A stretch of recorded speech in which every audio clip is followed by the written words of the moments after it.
Bon, alors Hachem, après une longue période de fête, nous recommençons Hachem le parashiot.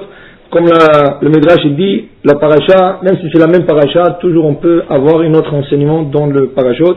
Alors espérons qu'on va pouvoir tirer un peu de nouveaux enseignements de ces parashot. Alors une petite préface pour la paracha de Bereshit. Le Bereshit, c'est le début de la création du monde. Qu'Akadosh Baruch Hu, l'Éternel, a créé le ciel et la terre. Et tout de suite, Rashi dit, c'est pas le début de la création, c'est pas le ciel et la terre qui ont été créés en premier. C'est ça? Parce que si c'est le cas, le ciel et la terre, la Torah dit qu'avant le ciel et la terre, il y avait de l'eau. Alors pourquoi on ne parle pas de la création de l'eau? Et le ciel est composé de quoi? Shamaim, Esh, Maim, eau et feu. Alors où est la création du feu? C'est ça? Alors au début, quand on dit au début de la création que Dieu créa le ciel et la terre, c'est pas le ciel et la terre qui ont été créés. Rashi dit, c'est plutôt ce qu'il dit dans le 3e verset, Vayomer Elohim Yehi Or, que Dieu a dit qu'il soit de la lumière, et la lumière c'était la première création d'Hachem dans la création du monde. Et là, il y avait la séparation entre la lumière et l'obscurité. Après, il y avait la séparation des eaux, l'eau qui se trouve en bas, l'océan, et l'eau qui se trouve au-delà du ciel, qui veut dire que même au-delà du ciel, il y a de l'eau. Aujourd'hui, ils sont en train de découvrir qu'il y a des planètes qui sont pleines d'eau. Ça, c'est des dernières découvertes, mais ça, c'est la Torah qui dit qu'Hachem a séparé les eaux, il a mis de l'eau en bas, il y a de l'eau qui sont en haut. 3e jour de la création, Akadosh Baruch Hu a créé tout arbre et toute herbe, c'est ça, tout ce qui est la végétation, tout ce qui va pousser d'en bas. 4e jour, Akadosh Baruch Hu a créé le deux grandes lumières, qui est le soleil et la lune, c'est ça, il les a créés équivalents, ça veut dire qu'ils étaient égales. Malheureusement, en connaissant le Midrash, que la lune a dit, c'est impossible que nous deux rois règnent en même temps. Akadosh Baruch Hu a rapetissé la lune, mais lui a donné comme cadeau les étoiles. Ça veut dire que les étoiles viennent pour apaiser et accompagner la lune. 5e jour, tous les animaux ont été créés, et sur la terre et dans l'eau. Et 6e jour, c'est vers la fin de la création, Akadosh Baruch Hu crée l'homme. Adam, il le crée, et voilà, Adam Arishon est créé, il va nommer tous les animaux. Chava va être créé aussi le 6e jour. Les deux frères, Caïn et Hevel, vont naître le même jour, et Caïn, il va tuer son frère Hevel le même jour, c'est ça. Alors tout ce qu'on lit dans la fin de la paracha, ça a l'air d'une longue histoire, mais en effet c'est le même jour. Le Gaon Vilna, le Rabbi Eliyahu Vilna, il dit que à l'époque de la création, au début de la création, les premiers 7 jours, chaque journée, c'était équivalent à notre 83 années. Ça veut dire que c'est pour ça que dans ce laps de temps, Caïn et Hevel ont pu naître, Caïn a pu déjà tuer son frère, toute l'histoire qui s'est déroulée. Alors en 83 ans, rien qu'après la faute, les astres ont commencé à tourner un peu plus lourd, qui veut dire que le temps a pris un peu et il était plus ralenti. Alors c'est pour ça que nous avons aujourd'hui des journées 24 heures, mais à l'époque c'était une journée, c'était 83 ans, des années de notre temps. Même aujourd'hui, le Zohar dit qu'à la fin de temps, vers la fin du 6e millénaire, le temps va tourner vite. Regardez, aujourd'hui on regarde la semaine, tu te trouves vendredi, tu dis mais où est passée la semaine? Tu dis c'est passé tellement vite. Ça veut dire que c'est écrit qu'à la fin de temps, Akadosh Baruch Hu va commencer à précipiter la délivrance, ce qui va faire, qui va pousser le temps, les étoiles vont commencer à tourner plus vite. Ce qui va faire que le temps va passer plus vite pour nous aussi. Donc, maintenant, on va se concentrer au début de la paracha. Là, après la création de tout le monde, sauf Adam, Akadosh Baruch Hu, Rashi nous apporte un enseignement. Akadosh Baruch Hu dit Naase Adam betsalmenu kedmutenu. Nous allons faire un homme à notre image. À qui dit Akadosh Baruch Hu nous allons faire? Il parle aux anges. Nous allons faire. Une chose qui a causé à beaucoup de apicorosim, des gens qui nient la Torah, de croire que Chas v'Shalom, est-ce qu'il y a une autre sommité, est-ce qu'il y a quelqu'un d'autre à part Hachem? Que Hachem a dit nous allons créer, ça veut dire qu'il y avait des autres créateurs. Rashi dit Chas v'Shalom, c'est pas du tout l'intention de la Torah. Tout ce que la Torah voulait dire nous allons faire, c'est demander conseil aux anges. Et de là Rashi dit, c'est pour nous enseigner à nous, c'est quoi l'enseignement pour nous, que toujours le grand doit prendre conseil de quelqu'un qui est plus petit que lui. C'est pas à cause que tu es plus smart, ou que tu es plus âgé, ou que tu crois que tu connais plus que quelqu'un d'autre, tu ne dois pas prendre des conseils. Toujours quand on va entamer une nouvelle chose, il faut demander conseil, et même si sur quelqu'un à qui je vais demander conseil, il n'est pas aussi sage que moi, on n'est pas aussi à même âge, il faut lui demander conseil. C'est exactement ce qu'Akadosh Baruch Hu a fait avec les anges. Il les a demandé le conseil, est-ce qu'on va créer l'homme? Le Midrash raconte qu'il y avait une objection. Il y en a qui disent oui, il y en a qui ont dit non. C'est ça?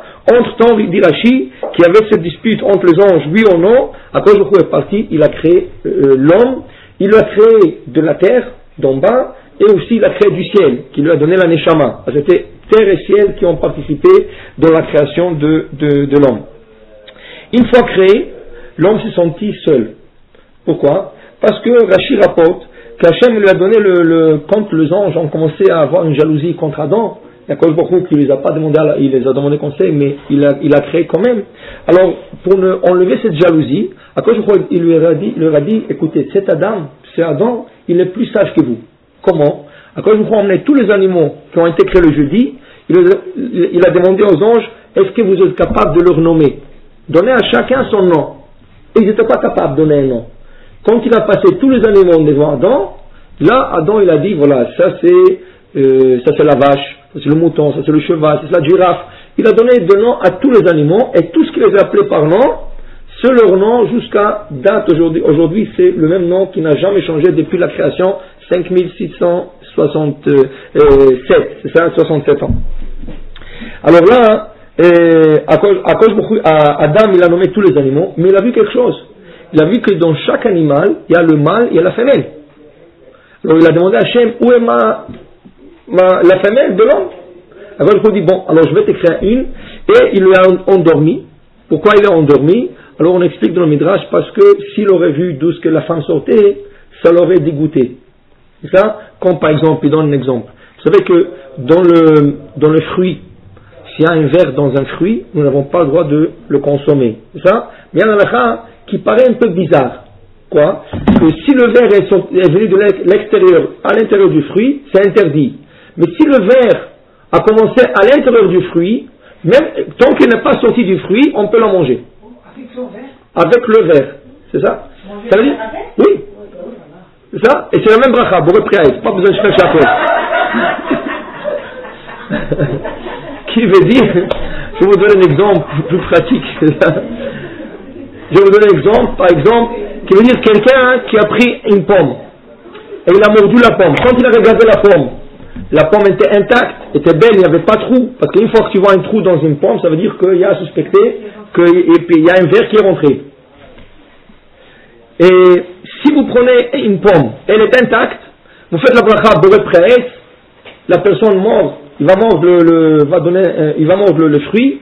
Quand il a mordu, il trouve la moitié d'un verre. Ça veut dire quoi? Qu'il a mangé l'autre moitié. C'est ça? La question est-ce qu'il a fait un péché ou pas? Non. Parce que ce verre a commencé de l'intérieur du fruit.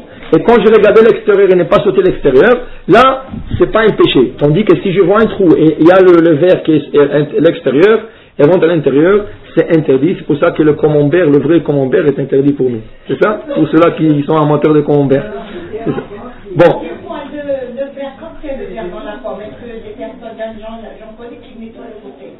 Oui, vous nettoyez, vous enlevez. Elle n'est pas interdite. Vous enlevez le verre, vous continuez à manger le reste. Juste le verre qui est interdit. Ça? Maintenant, c'est ça. Parce qu'on a un doute, est-ce que le verre est sorti pour une seconde et rentré? Il y avait un ange juif, quand il a vu cet halakha, il a été un peu choqué. Il a dit, quelle est la différence pour Dieu que le verre est venu de l'extérieur ou de l'intérieur? Un verre c'est un verre. Si c'est interdit, ça devrait interdire de tous les sens. Que ce soit venu de l'extérieur ou que ce soit créé de l'intérieur, un verre c'est un verre. Ou c'est interdit ou c'est pas. Alors il y avait un rabbin, il lui a expliqué, ok, je vais vous expliquer comment ça marche. Il lui a dit, il lui a demandé une cuillère. Il a dit, s'il vous plaît, crachez dans la cuillère. Il n'a pas compris, il a craché. Il dit, maintenant, prenez ce cuillère et rentrez-le dans la bouche. L'autre, il dit, c'est dégoûtant. Il dit, pourquoi? Ce crachat, il était dans la bouche. Et bien sûr, il est dans la bouche. Quand il était à l'intérieur de votre bouche, vous n'êtes pas dégoûté. C'est ça? Il dit, mais avant, c'était à l'intérieur, maintenant, il dit, voilà, c'est ça. Tant que c'était à l'intérieur, on n'est pas dégoûté. une fois qu'il sortait à l'extérieur, on ne peut plus la rentrer dans la bouche. Malgré qu'il était dans nous. C'est ça? C'est ça la même histoire du verre. Tant que c'est à l'intérieur du fruit, ce n'est pas du bouton. On ne voit pas, on voit rien. C'est sûr que si on l'a mordu, on trouve la moitié, on va enlever, on va les jeter. Mais si c'est de l'extérieur, ça c'est déjà du bouton sur la Torah, il ne faut pas en consommer. Alors, Adam Arishon, par sa sagesse, il a appelé le nom de tous les animaux. Et lui, il a demandé, moi j'ai pas de femme, à cause du coup, il est endormi, pourquoi? Pour qu'il ne voit pas où est-ce que sort la femme. S'il aurait vu que la femme a été créée de sa côte, là il n'aurait jamais approché la femme. Malgré que c'est de lui, mais il n'aurait pas approché la femme. C'est pour ça qu'il fallait l'endormir et prendre un de ses côtes et créer la femme. Une fois créé la femme, Akadosh Baruch Hu commence à parler à Adam. Il dit, écoute, j'ai un jardin. Ce jardin s'appelle le jardin de Éden. C'est pas le Éden, c'est le jardin de Éden. Dans le Éden, personne n'est rentré. Éden, il n'y a personne qui est rentré sauf Hachem. Personne n'est rentré dans le Éden. C'était le jardin de Éden. Imaginez-vous un peu, si on parle toujours du jardin de Éden, le tzadikim qui vont dans le jardin de Éden, qu'est-ce que c'est Éden? Qu'est-ce qu'il peut avoir Éden? C'est inimaginable. Inimaginable qu'est-ce que c'est le Éden. Bon, il lui dit, écoute, j'ai le jardin de Éden, et je veux que tu rentres dedans, j'ai un service que tu me rends. Tu dois me rendre un service. C'est quoi le service? 2 mitzvot. Une, que tu mangeras de tous les fruits du jardin. Pas à la fois, mais chaque fois que tu mangeras d'un fruit, ce serait une mitzvah sous commandement positif. Tu ferais une mitzvah assez, commandement positif. L'autre, il y a un arbre que je t'interdis de toucher. C'est l'arbre de la sagesse. Que quand on mange, on a déjà la sagesse à distinguer entre le bon et le mal. Qui veut dire que Adam, pour lui, il n'y avait pas le mal. Le mal n'existait pas. Qu'est-ce que ça veut dire le mal n'existait pas? Le mal existait, mais le mal existait à l'extérieur d'Adam. Qui veut dire qu'il était impossible pour un homme de fauter au début de la création. Pourquoi? Parce que pour un homme de fauter, c'était inimaginable. C'était même pas dans la pensée d'un homme qui peut fauter. Parce que le Yetzer Hara était à l'extérieur de lui. Malheureusement, après la faute, le Yetzer Hara va s'introduire à l'intérieur de la personne. Mais avant la faute, il était à l'extérieur de nous. Qui veut dire qu'on était complètement à 100% bon, et on ne s'imaginait même pas qu'est-ce que c'est de faire le mal. Pour nous, le mal, c'était inimaginable. Maintenant, qu'est-ce qui arrive? Adam, qui est commandé de rentrer dans le jardin, a commencé à le travailler. Quand on dit travailler, le Ramban dit c'est pas le travail physique, parce que Hachem n'avait pas besoin d'un jardinier. C'est pas un jardinier qui l'a créé. Travailler, ça veut dire accomplir le mitzvot. C'est pour ça qu'il fallait qu'il rentre. Une fois rentré, il a dit, bon, pour ce service-là, j'ai besoin de l'aide. Alors, Adam, quand il a regardé tous les animaux, il a regardé qu'il y a un animal qui est particulier.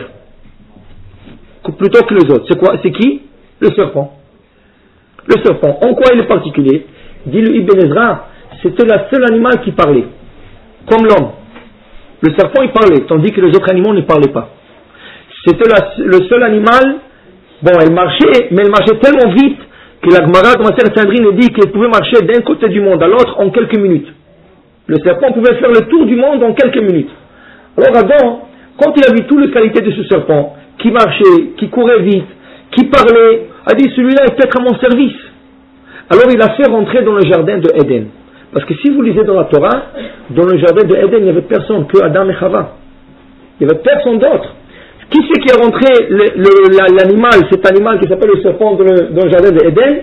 C'était Adam. Qui veut dire Adam lui-même a donné accès au serpent dans le jardin de Éden. Et malheureusement, qu'est-ce qui est arrivé? Qu'est-ce qu'il a fait ce serpent? Ce serpent, il a commencé à jalouser Adam. Il dit quoi? Sa femelle est restée dehors. Alors lui, il est rentré, il a vu Adam et Chava. Non, il est rentré seul. Et là, il a commencé à jalouser Adam, il voulait sa femme. Alors il a fait le tout maintenant pour prendre la Chava de la main d'Adam. Comment? Il savait, comme il était très smart et sage, il savait qu'en mangeant de l'arbre de la sagesse, ils doivent mourir. Hachem leur a dit, le jour que tu mangeras, tu mourras. Alors qu'est-ce qu'il essaie de faire maintenant? Il essaie de tuer que Adam, pas Chava. Alors quand on lit dans la Torah qu'il a essayé de pousser le Chava de manger de l'arbre, c'est pas manger de l'arbre. Lui, Ben Ezra et les autres commentateurs expliquent, une bonne femme, qu'est-ce qu'elle fait? Quand elle a de la nourriture, elle va d'abord par respect donner à son mari. Alors quand il a poussé Chava pour prendre du fruit, c'est pas pour qu'elle le mange, c'est pour elle donne à son mari. Une fois qu'il lui mange, il va l'arrêter à elle, lui va mourir et lui va prendre Chava comme sa femme. Malheureusement, c'est pas ça qui est arrivé. Chava a eu envie de ce fruit, c'est elle qui a goûté en premier. Là, c'était trop tard. C'est trop tard. Et là, elle a donné à son mari Adam de manger de ce fruit. Là, on peut voir une situation intéressante dans toute cette histoire. C'est quoi la situation? Adam Arishon n'avait pas Issara, il n'avait pas de mauvais penchant en lui. Le mauvais penchant était à l'extérieur. Pas seulement qu'il était à l'extérieur, il était à l'extérieur de sa portée même. Il était à l'extérieur du jardin. Adam a été isolé. Il a été protégé par le jardin. Qu'est-ce qui est arrivé? Adam est parti chercher le mauvais penchant. Le serpent, qui était le Satan, en même temps, Adam, c'est lui qui l'a fait rentrer vers lui. Et là, on dit que la chose la plus dangereuse pour une personne, c'est de se mettre à l'épreuve. Dans notre vie, il ne faut jamais qu'une personne se mette dans une épreuve. Si l'épreuve arrive, Chas de Shalom, elle arrive, d'Hachem. Mais de se mettre dans une situation d'épreuve, c'est très dur. Et Adam, on va passer à travers la Torah, on va voir des situations où nos ancêtres ont passé par des épreuves.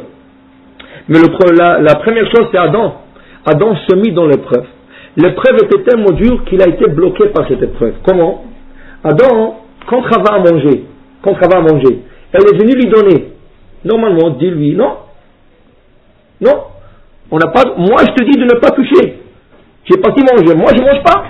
Pourquoi lui mangera et mourra avec elle? Il savait qu'il doit mourir. Pourquoi il mangera? Parce qu'il avait une épée à double tranchant contre lui maintenant. Hachem, il lui a pas dit de ne pas toucher. Hachem lui a dit à Adam de ne pas manger. Lui, il est parti dire à Chava, à sa femme, ne touche pas, parce que le jour où tu toucheras, tu mourras. Le serpent qui a écouté cela, il savait qu'Hachem a dit quelque chose d'autre. Qu'est-ce qu'il a fait? Il a poussé Chava contre l'arbre. Quand elle est tombée contre l'arbre, elle a touché l'arbre, il a dit voilà, tu n'es pas morte. Et si tu n'es pas morte en touchant, c'est sûr que tu ne vas pas mourir en mangeant. Et c'est comme ça qu'il a eu Chava, qu'elle a goûté de ce fruit. C'est ça? Maintenant, qu'est-ce qui arrive? Chava, elle dit à Adam, viens, moi j'ai mangé, je ne suis pas morte. Alors toi, tu vas manger maintenant aussi. Adam savait qu'elle allait mourir. C'est ça? Alors maintenant, il avait un problème. Lui, qu'est-ce qu'il a dit à sa femme? En touchant, tu mourras. Alors elle lui dit, mais regarde, j'ai touché, je ne suis pas morte. Ça veut dire que tu as menti. Alors il n'avait pas le choix que de manger maintenant.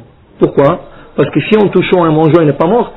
Maintenant, s'il lui dit, ah regarde, c'est moi qui ai menti, parce que je voulais te prévenir de ne pas manger cet arbre, alors tu es menteur.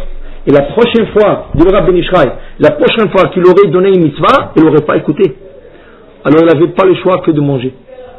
Et de tomber dans son piège qu'il s'est préparé lui-même. Qui veut dire, il s'est mis à l'épreuve. Il a fait rentrer le serpent dans le jardin, et le serpent l'a entouré d'une manière qu'il ne pouvait pas sortir. Même s'il voulait dire non, je ne mange pas, il ne pouvait pas. Là, parce que l'épreuve c'était du côté de sa femme. Le serpent a tourné sa femme contre lui. Qui veut dire que il ne faut jamais se mettre dans une épreuve parce qu'on ne sait pas comment le fera le Satan. Il va tourner les choses. Il peut te bloquer dans une situation où tu ne pourras pas bouger. Ça c'est au niveau de Adam. On va voir des autres histoires dans notre Torah qui montrent des choses comme ça. Par exemple, le Rabbi Ishraï rapporte une histoire qui n'a rien à voir avec la paracha. Il emmène l'histoire qu'il y avait quelqu'un que le Satan s'est apparu à lui. Il lui dit, tu sais, la semaine prochaine, je dois prendre ton âme. Tu dois mourir. Maintenant, lui, il était un peu sage. Qu'est-ce qu'il a fait? Il a dit au Satan, mais tu vas me faire une faveur. Avant de prendre mon âme, laisse-moi de dire le tachanoun. Ça veut dire la subtétation. Tant que je n'ai pas dit subtétation, tu ne peux pas prendre mon âme. Le Satan lui a juré comme quoi il ne va pas prendre son âme avant qu'il lui ait dit le tachanoun. Une fois que le Satan lui a juré cela, il a dit ça y est. Maintenant, rien avant, je ne dis pas tachanoun. Maintenant, il ne pourra pas prendre mon âme. Le dimanche, il n'a pas dit tachanoun. Lundi, il n'a pas dit d'âme. Le Satan, là, il commençait à être sur des épines. Il dit, mais c'est pas possible. Il m'a eu. Mais le Satan, c'est très difficile de l'avoir parce que si tu l'attrapes, il va faire le tout de t'avoir de retour. Qu'est-ce qu'il a fait le Satan? Bon, ce monsieur, au bout de 2 semaines qu'il ne disait pas tachanoun, le Satan s'est déguisé comme un homme mourant. il s'est mis au milieu de la rue en train de mourir. Lui, ce monsieur est passé dans la rue. Quand il est passé dans la rue, il a vu ce grand mourant. Il dit, écoute, j'ai pas de famille, j'ai pas quelqu'un pour dire Kaddish, je sais pas, je sais qu'il faut confesser avant de mourir, je sais pas quoi faire, est-ce que tu peux m'aider? Il dit, oui, qu'est-ce que tu veux que je t'aide? Il dit, montre-moi comment on fait la confession avant de partir de ce monde. Il dit, voilà, répète après moi, Sham, nous, Bagad, nous, Gaza, nous, hein. Dès qu'il a terminé, il dit, attends, Satan s'est levé, il dit, voilà, tu as dit la confession, mais moi je peux prendre ton âme. Il lui a pris l'âme. Ça veut dire que le Satan, tu peux jamais l'attraper. Si quoi que ce soit, c'est lui qui peut. C'est des individus, vraiment des individus qui ont beaucoup de mérite. Et si c'est pas grâce à leur mérite, c'est grâce au mérite de leurs parents, qui peuvent surmonter une épreuve. Et si on parle des individus qui ont surmonté des épreuves, nous connaissons au moins 3. Nos patriarches, Abraham, Yitzhak et Yaakov. Que chacun de 3 a passé beaucoup d'épreuves dans leur vie. Abraham a passé 10. Et des 10 qui sont durs. Et la 10e la plus dure. Au point que dans la 10e, quand il a dû prendre son fils et l'égorger et le faire comme holocauste, comme un sacrifice, Akadosh Baruch Hu, il dit Kachna et bincha et techifa.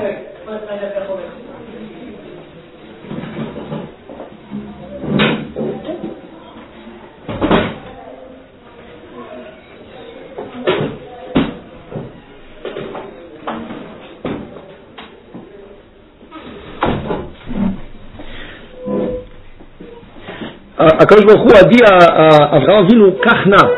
Na, ça veut dire s'il te plaît. Il a supplié, prends ton fils et fais-le comme holocauste, comme je te demande. Pourquoi supplier? Akadosh Baruch Hu dit, c'est la 10e et la dernière, mais la plus dure. Je ne veux pas qu'on dise que les 9 premières étaient des épreuves qui sont faciles. Les autres étaient aussi difficiles, mais ça c'est la plus dure. Et je te demande de passer cela. Parce que tu es obligé de passer par là, et ça va être dur. Mais je te demande, s'il te plaît, fais le tout pour passer cette épreuve. Il a passé. Il a passé. Yitzhak Avinu, son fils, aussi a eu beaucoup d'épreuves. Une des épreuves qu'il a eues, quand Akadosh Baruch Hu lui a promis la terre d'Israël, il voulait boire de l'eau, il a commencé à creuser, il a trouvé un puits. Les Palestiniens sont venus, ils lui ont pris cette puits d'eau. Il creuse un deuxième, on lui prend la deuxième. Il creuse un troisième, là il a eu la troisième. Mais il pouvait se retourner à Akadosh Baruch Hu et dire, comment tu m'as promis la terre d'Israël, comment ça se fait qu'on m'a pris 2 puits d'eau? C'est pas facile de creuser un puits, et puis c'est très profond. Mais il a eu ses épreuves à lui, il était aussi holocauste. Il a aussi eu l'épreuve d'être sur l'autel, de donner son coup pour qu'il soit égorgé. Il a eu des épreuves. Yaakov Avinu, il avait beaucoup d'épreuves. Yaakov Avinu, on sait depuis son frère qui voulait le tuer, son beau-père qui le trichait jour et nuit, malgré qu'il disait à sa femme, s'il veut tricher, moi je peux le tricher. Il a essayé tout, mais Lavan, on dit que Lavan c'était le messager du Satan. Tout ce que Yaakov essayait, avec toute la sagesse qu'il avait, il ne pouvait pas le tricher. C'est lui qui lui trichait toujours. Yaakov beaucoup toujours aidé à Yaakov Avinu. Après c'était sa fille, malheureusement, qui a été violée. C'était Dina. En retour, c'était avec Esav. Avec Esav qui voulait encore le tuer. Qui veut dire que Yaakov, malheureusement aussi, il a passé par beaucoup de épreuves. Maintenant, la Gemara nous dit, la Gemara raconte que les 3 patriarches forment les 3 roues du chariot céleste. Mais un chariot, il faut 4. Donc ça veut dire qu'il manquait un. Il manquait un roue. Alors là, qui c'est qui voulait être le 4e? Le roi David. Le roi David a demandé à Hachem, je voudrais être le 4e. Et Hachem me dit, tu ne peux pas l'être. Pourquoi? Parce que les 3 patriarches ont passé de grandes épreuves dans leur vie. Et toi, tu n'as pas passé par là. C'est vrai, il a passé par l'épreuve de Shaoul qui essaie de le tuer, mais c'est pas assez pour qu'il devienne le 4e roue du chariot céleste. Et là, David il fait une demande bizarre à Hachem. Il dit, Bechanenina, épreuve-moi Hachem. Mets-moi l'épreuve. Je vais passer l'épreuve, et après tu me mets comme le 4e roue. Hachem a dit, non, un homme ne peut pas demander une épreuve, c'est dangereux. Il dit, non, moi je suis prêt à passer, je suis chassid, je suis un homme pieux, je n'ai pas peur, mettez-moi à l'épreuve, et vous allez voir, je vais passer, et je vais faire le 4e roue de ce chariot céleste. Là, c'était quoi l'épreuve? On sait tous, c'était la femme, Bathsheba. C'était son épreuve. Bon, la Gemara dit, tout celui qui dit qu'il a fauté, il a tort. Il n'a pas fauté. Mais à son niveau à lui, c'est considéré comme une faute, une tâche d'une faute. Pour un homme normal, il aurait fait la faute, mais lui, il n'a pas fait la faute. Non, c'est pas vrai qu'il a mis le mari. Il a appelé le mari, il a appelé Uriah, il lui dit rentre à la maison. Rentre, va être avec ta femme. Tu n'as pas besoin de sortir à la guerre. Et lui il dit mais moi, c'est moi le général d'armée. Vous allez me dire où aller. Alors il a refusé l'ordre du roi. Il dit alors bon, dans ce cas, si tu veux sortir à la guerre, va au front. Alors c'est là qu'il est parti au front, il est mort. C'est ça? Mais David il lui a dit rentrer chez lui à la maison. Maintenant, si on regarde l'histoire, c'est vrai. C'est lui qui l'a envoyé, c'est pour ça qu'on dit que c'est comme une tâche. Pourquoi comme une tâche? Parce que c'est lui qui ne voit pas l'histoire exactement comme elle était. Il va dire c'est lui qui l'a envoyé, c'est sûr qu'il a tout planifié pour tuer l'homme et prendre sa femme. C'est pour ça qu'on dit que c'était pas à 100% propre, mais Hachem il sait que c'est propre. Hachem il sait. À la fin, c'est vrai que le roi David est devenu le 4e roue du chariot céleste, mais il a demandé une épreuve que malheureusement a laissé une petite tache. Pas comme le Abraham, Isaac et Jacob. C'est pour ça que la Gemara dit il ne faut jamais demander une épreuve d'Hachem. Il ne faut jamais dire à Hachem épreuve-moi, mets-moi l'épreuve, tu vas voir, je vais m'en sortir, et jamais se mettre dans une situation où tu es à l'épreuve. Parce que tu ne sais jamais comment les choses vont dérouler. Le Sahara, le mauvais penchant est très fort. Il va trouver toutes les manières à te faire tomber dans son piège. Maintenant, on va voir de grands tzadikim que, Chas Shalom, ils allaient tomber dans le piège des Sahara. Mais ils avaient un mérite. Le tzadik, c'est Yosef. Yosef Atzadik. C'est quoi le premier Yosef Atzadik? Le Kli Yakar, un des commentateurs de la Torah, explique que la femme de Potiphar, on sait, il y a le Midrash qui dit que la femme de Potiphar, elle est rentrée, ça veut dire elle a invité chez elle, il était chez elle, mais il a invité, la regarder 3 fois par jour. 3 fois par jour, elle changeait les habits pour qu'il la regarde. Et lui, il ne voulait même pas regarder la femme. Bon, la Torah dit qu'il lui a demandé d'être avec elle. Il ne voulait pas être avec elle. Après, il lui a demandé au moins, sois à côté de moi. Il ne voulait pas être à côté d'elle. Après, il lui a demandé au moins qu'on soit isolé dans une chambre. Tu ne me touches pas, rien. Tu es dans un coin, moi je vais dans l'autre coin, on soit isolé dans une chambre. Et il ne voulait pas. Alors chaque jour, c'était des épreuves comme ça. Ou être avec elle, ou à côté d'elle, ou isolé avec elle. Rien à faire. À un certain moment, après quelques mois, il a senti déjà que ça y est. Puisque je n'ai pas fait les péchés, c'est fini. Jamais je ferai les péchés. Il se sentit fort. Là, la Torah nous raconte une histoire. Il était un jour que tout le monde s'en sorti de la maison. C'était un jour férié. Tout le monde sont partis prier. Elle est restée seule à la maison. Et Yosef rentre à la maison. Dans la Gemara, il discute pourquoi elle est rentrée. Il savait qu'elle est seule. Pourquoi elle est rentrée? Il savait qu'elle était seule. C'est ça? Rabbi Shmuel, 2 opinions. Un qui disait, bon, il était comptable. Il était le comptable de son mari. Alors, la comptabilité se fait chaque jour. C'est ça? L'autre disait, non. Il est rentré pour faire un péché. Parce que ce jour-là, il ne pouvait plus. Le Sarah était trop fort pour lui, il rentrait faire un péché. Le Kli Yakar explique quel péché il rentrait faire. Qu'est-ce qu'il voulait faire comme péché? Explique le Kli Yakar, il disait, non, moi je ne vais pas toucher cette femme. Moi je vais rien que m'isoler. Elle est seule, alors je vais m'isoler dans la maison avec elle, c'est tout. Pourquoi? Il a vu déjà, elle m'a demandé d'être avec elle, je ne voulais pas. Elle m'a demandé de la toucher, je ne voulais pas. Qu'est-ce qu'il y a du mal de m'isoler avec une femme seule à la maison? Il n'y avait personne. Elle a envoyé tous les esclaves, il n'y a même pas une servante, rien, elle était seule. Elle dit, moi j'ai déjà passé les épreuves, alors là, ça serait une épreuve facile pour moi de passer. Mais malheureusement, c'est là qu'il l'a attrapé. C'est lui qui s'est mis dans l'épreuve. Parce qu'il n'aurait pas dû rentrer. Quand il savait qu'il n'y a personne à la maison, pourquoi il est rentré? Parce qu'il croyait que c'était fini. Moi je passerai l'épreuve. Il s'est mis dans l'épreuve. Alors qu'est-ce qu'on dit? Qu'est-ce qui est arrivé? Alors d'abord le Midrash il dit que le visage de son père lui est apparu dans la fenêtre. Le visage de Jacob lui est apparu dans la fenêtre. Et là il a eu peur. Pourquoi? Il dit comment devant mon père je vais faire un péché? C'est là qu'il est sorti. Mais il était en grand danger. Il a failli de faire le péché. Mais à la dernière minute, le mérite de son père, et c'est sûr le mérite à lui, il n'a pas fait le péché. Mais le Kli Yakar il dit, pourquoi se mettre à l'épreuve? Lui il a eu du mérite. Mais qui c'est qui peut dire, moi mon père ou moi j'ai des mérites? Qui c'est qui peut dire ça? Personne ne peut le dire. Qui veut dire qu'il est très dangereux pour une personne de se mettre dans une situation d'une épreuve.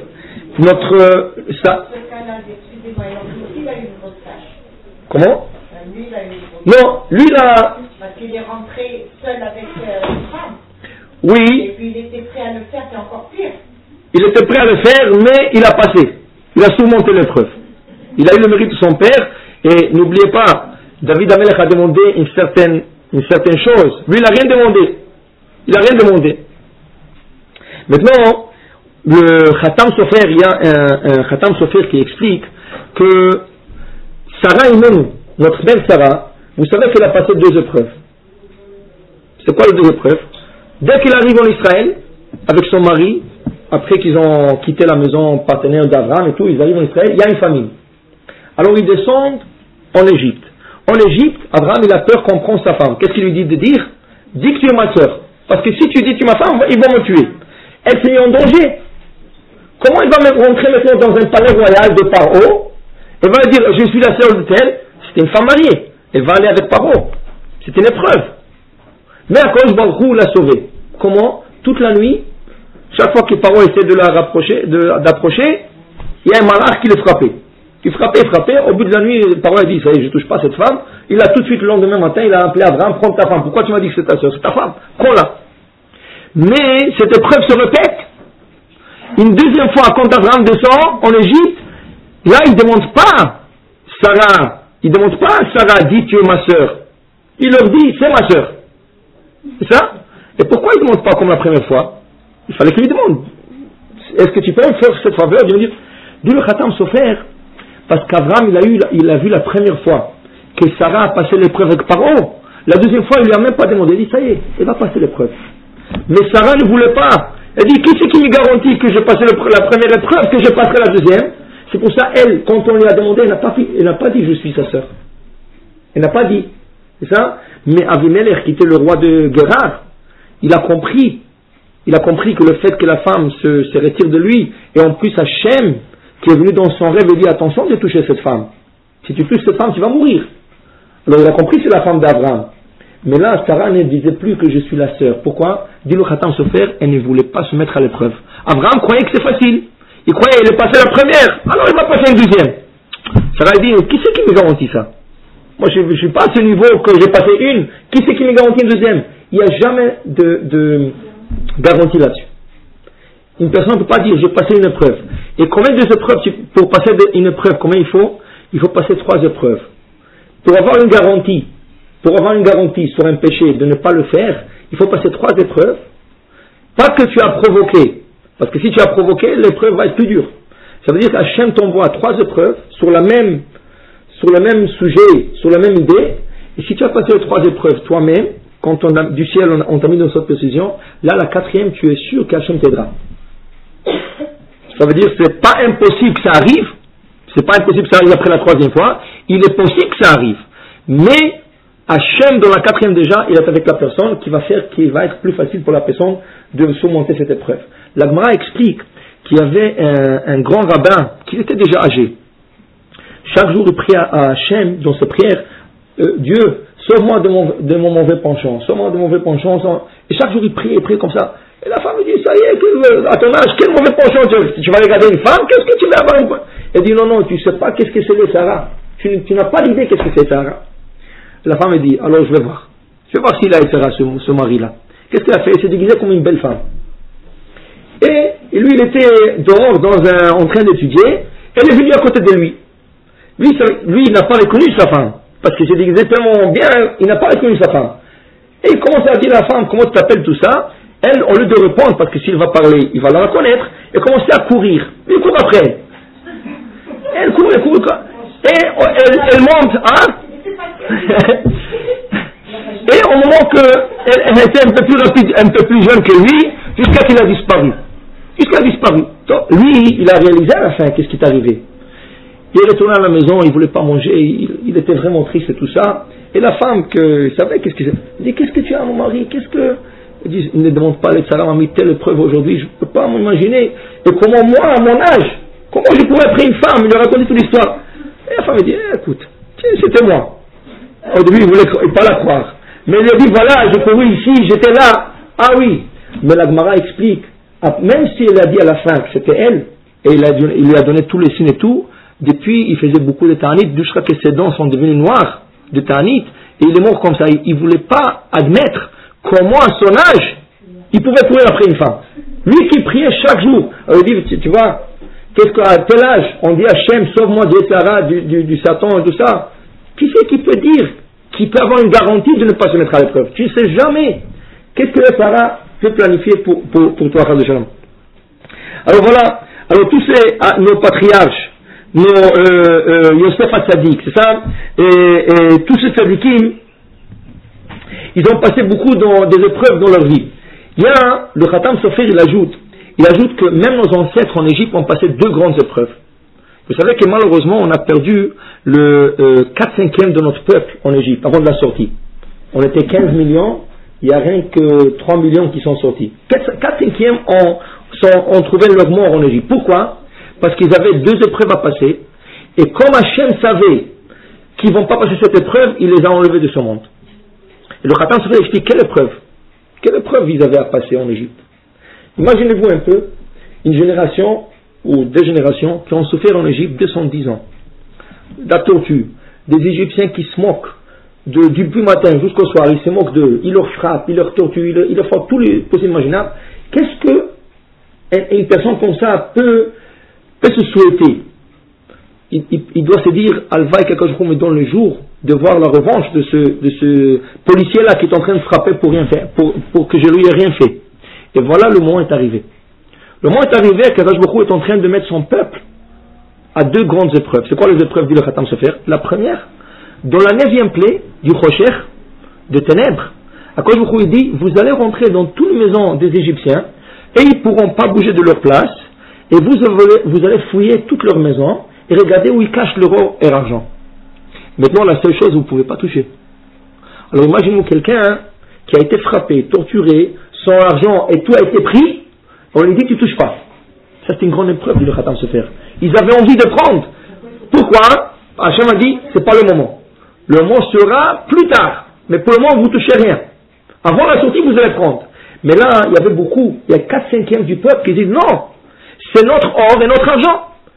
C'est grâce à Yosef que ce pays a été enrichi. Nous, on avait de l'or et l'argent, ils ont tout pris, c'est le nôtre. Alors c'est à nous à prendre. Mais c'était une épreuve que 4/5 n'ont pas passé. 4/5 voulaient prendre cet or et argent, et là malheureusement, ils n'ont pas passé l'épreuve. Ils sont morts. Deuxième épreuve, qui est très dure, plus dure que la première, dit le Khatam Sofer, c'était au moment qu'Hachem leur a dit, à la 10e plaie, quand il y avait Makat Bechorot, il a tué tout le premier-né, il leur a dit, ne sortez pas de la maison.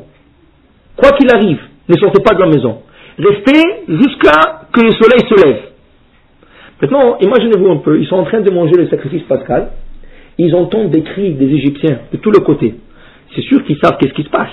Ils savent que leurs premiers-nés sont en train de mourir. Est-ce que ça n'aurait pas donné plaisir à ces gens-là qui ont été frappés par un voisin égyptien de voir comment son fils est mort? Voilà, tu m'as frappé, voilà. Hachem t'a frappé. Toi, ton fils, ton petit-fils, tout ça. Il y avait beaucoup qui voulaient rien que sortir pour une seconde, voir comment ils sont frappés. Et Hachem dit non. D'aucune manière vous sortirez de la maison. Vous resterez chez vous jusqu'au lendemain matin. Et rien que le lendemain matin vous sortirez. Parce que si vous sortez, vous vous mettez en danger. Mais encore, parmi le 4/5 de notre peuple, il y avait ceux-là qui n'étaient pas capables d'arriver à cette épreuve et rester chez eux. Alors durant la 9e plaie du Rocher, dit le Khatam Sofer, ils ont été pris. 4/5, ça veut dire 12 millions de personnes qui n'ont pas passé l'épreuve. 12 millions, vous pouvez imaginer. Alors pourquoi ils sont morts? On dit qu'ils étaient Réchaïm. Mais le Khatam Sofer, il dit, le Rishout, c'était parce qu'ils n'ont pas pu se mettre à l'épreuve. Puis le Khatam Sofer, à la fin des temps, il y aura de ces épreuves-là. Et là, il faut être très fort de nature. Quand Hachem dira, voilà l'épreuve, voilà une autre, il faut être très fort de ne pas faire la même faute qu'eux ils ont fait. Maintenant, aujourd'hui, dans notre génération, qu'est-ce qu'on peut dire? Il y a beaucoup des épreuves. Chacun il a ses épreuves personnelles, chacun il connaît ses défauts. Le Tzara, quand il met une épreuve, c'est selon les défauts de la personne. Ça veut dire qu'il sait en quoi tu es faible. Et c'est comme ça qu'il met l'obstacle. Parce qu'il sait en quoi pas attraper. Un grand sadique, il ne va pas lui dire de manger non kosher. C'est ça? Ou il ne va pas lui dire de profaner le Shabbat. Le Tzara, il sait exactement chacun c'est quoi son point faible. Et c'est comme ça qu'il met l'obstacle devant la personne. Mais dans notre génération, il y a des obstacles qui sont communs pour tout le peuple. Par exemple, j'ai vu dans un livre, Il dit, c'est quoi une des plus grandes épreuves de notre génération? C'est un petit bouton, c'est un bouton, que tu appuies sur le bouton, et là tu es connecté à tout le monde. D'un côté du monde à l'autre. Alors ça peut être l'internet, ça peut être la télévision avec les câbles, c'est ça? Et là tu peux voir 1001 choses. Mais le problème est que c'est une grande épreuve. C'est pas tout le monde qui surmonte cette épreuve. Par exemple, il y avait des maris, et quand j'ai des maris, des religieux, qui ont été attrapés, voire en train de voir des films inimaginables. Ça veut dire, est-ce que quelqu'un peut dire, non, moi je me surveille, je peux faire attention. Personne ne peut dire cela, parce que tu ne sais pas le arabe, par erreur. Tu as passé par une image, et le arabe dit, mais rien que regarde, qu'est-ce qu'il y a là-bas, rien que tu regardes. Une fois que il t'a attrapé, c'est fini. Il suffit d'une seconde de passer par cette épreuve, et là tu es tombé dans son piège. Chacun, il a une faiblesse. Tu sais pas, ça peut être la télévision, ça peut être l'internet, ça peut être la radio, ça peut être 1001 choses. Mais ça prend un petit bouton. Aujourd'hui, l'épreuve, c'est un bouton. Je l'appuie ou je l'appuie pas. On n'a pas le droit à l'Internet. On n'a pas le droit à Internet. Certains sites. Certains sites. Ok. On va dire, si c'est pour travail, mais même au travail, il y a des gens que, à leur travail, ils n'ont rien à faire. Hein? Comment? Oui, mais vous savez que l'Internet, vous savez c'est quoi l'Internet? Je vous ai expliqué une fois. L'Internet, c'est l'arbre de la sagesse. On verra. C'est le fruit de la sagesse. C'est le preuve que quand on met aujourd'hui dans notre génération, qui c'est qui a fait ça? Arachim, ils ont fait le calcul. Je vous expliquais au début du cours.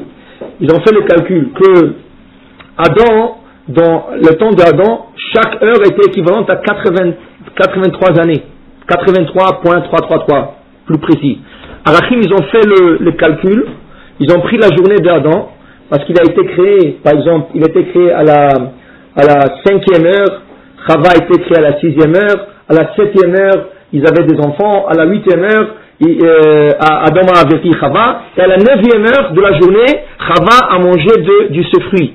Ça, Arachim, ils ont fait le calcul, à partir de 83 ans, .333, ça veut dire qu'on prend le monde, il aura 6000 ans. Alors ils ont pris les 6000 ans, l'année que nous nous trouvons, et ils ont fait le calcul. La 9e heure de la création est équivalent à l'année 1990. La 9e heure de Adam à sa création est équivalente à 1990. À 1990, qu'est-ce qu'il y avait? L'Internet qui est sorti sur le marché. Et ça, c'est pour la première fois, il a été introduit au marché public. Et là, on dit c'est le fruit de la sagesse, de notre génération. Qui veut dire? L'arbre, c'est l'arbre et le fruit. Le fruit, qui veut dire que si, dans l'Internet, il y a beaucoup de choses, beaucoup de bonnes choses. Il y a des Devar Torah, il y a tout ce que vous voulez de la Torah. C'est ça, tu peux faire beaucoup de choses dans l'Internet. Mais de l'autre côté, il y a beaucoup de mauvaises choses. Et le fruit, cette fruit-là qui a été interdit, pourquoi? Parce qu'il est tov, verra. Il avait le mélange de bon et du mal. Et malheureusement, qu'est-ce qui est arrivé après avoir goûté de ce fruit? Le mal. C'est pas tout le monde qui sont capables de prendre que le bon. C'est pas tout le monde qui sont capables de prendre le bon. Alors quand on dit l'Internet est permis, oui, d'une certaine façon il est permis parce que vous travaillez avec, vous communiquez avec, vous faites, mais il y a des certains moments où le Sahara, il peut vous faire glisser. Il suffit d'une petite glissade. Et là vous tombez complètement dans le mal. Surtout quand il y a des enfants. Peut-être quelqu'un est adulte, on a dit même s'il y a un adulte, c'est pas sûr, mais quelqu'un adulte, il dit moi je l'utiliserai que pour le travail. Tu peux le dire. Mais quand tu as des enfants, est-ce que tu peux sauver les enfants 24 heures? Tu ne peux pas. Tu es au travail, ils sont avec l'Internet. Ils font leurs devoirs avec l'Internet. Est-ce que tu es là à surveiller qu'est-ce qu'ils regardent? Il va par un site, c'est pas le site, mais traditionnellement il est tombé sur le nahash, sur le serpent. Qu'est-ce que tu peux faire? C'est ça? Ça c'est pour dire que l'Internet c'est une des plus grandes épreuves que nous avons aujourd'hui. Pas l'Internet seulement, la télévision aussi. C'est ça? Tout ce que nous avons aujourd'hui, c'est le Sahara qui essaye de nous faire glisser. Alors c'est ça qu'on a dit. Le Sahara il sait qu'il ne peut pas rentrer dans une maison de religieux et leur donner à manger non kosher ou profaner le Shabbat ou faire ça. Mais il a trouvé la manière de rentrer. C'est quoi la manière de rentrer? Alors ce rabbin explique dans son livre, d'abord il est rentré avec le jeu vidéo. Des petits jeux vidéo qui sont innocents. Mais il a dit, regardez tous les jeux vidéo. C'est quoi les jeux vidéo? Toujours frapper un animal ou tuer une personne. C'est quoi le jeu? Tu cours après quelque chose et tu dois le tuer. Ou le frapper avec un bâton ou éliminer. Qu'est-ce que ça apprend à un enfant au bout d'1 mois, 2 mois, 3 mois? Frapper. Ça veut dire que le Sarah, inconsciemment, il rentre chez l'enfant. Au bout d'appuyer un bouton, frapper, tuer, dans son cerveau, il se passe cette notion qu'il faut frapper, tuer pour gagner le jeu. Là, il devient plus violent. Et ça commence par un jeu innocent. Qu'est-ce qu'il y a dans le jeu vidéo? C'est innocent. Mais là, ça, c'est le début de l'ouverture.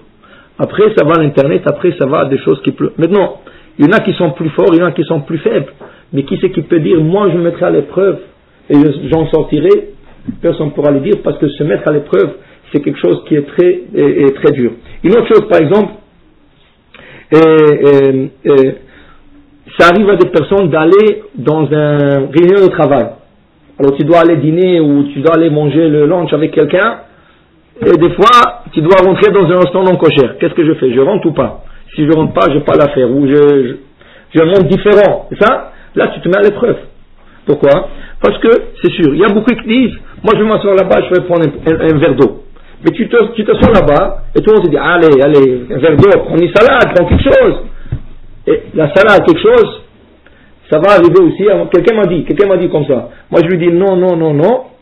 Après une année, il est venu chez moi, il m'a dit, chaque fois que j'essaie de prendre une salade, à la fin il a été obligé de prendre un poisson. Il ne pouvait pas se mettre à la pression. Parce que c'est de la pression. Et qui c'est qui met cette pression? Pas la personne qui est devant vous. C'est le Satan. Pourquoi? Qu'est-ce que ça lui dérange? Quand tu veux manger, mange. On parle de l'affaire, mange. Non, ça lui dérange que tu manges pas. Alors il te met là, mais c'est pas lui. C'est le Satan. Et ça va arriver, il a dit, et c'est un homme très très droit. C'est lui arrivé de manger dans un restaurant non kosher. Il s'est mis à l'épreuve, 1 an il a tenu le coup, 1 jour il n'a pas tenu. Et c'est comme ça, c'est une épreuve. Ça veut dire qu'on ne peut pas se mettre à l'épreuve. Se mettre à l'épreuve, c'est la chose la plus dangereuse. Surtout quand le Tzara, il est fort. Alors il t'attrape de tous les côtés. Ne pense jamais que tu peux l'avoir. La seule chose qu'on peut l'avoir, pas l'avoir. La seule chose qu'on peut se défendre, c'est le bloquer de tous les côtés. Pas lui donner une ouverture. C'est ça. Si tu donnes le moins d'ouverture, c'est fini. Il va trouver la manière de te mettre l'obstacle.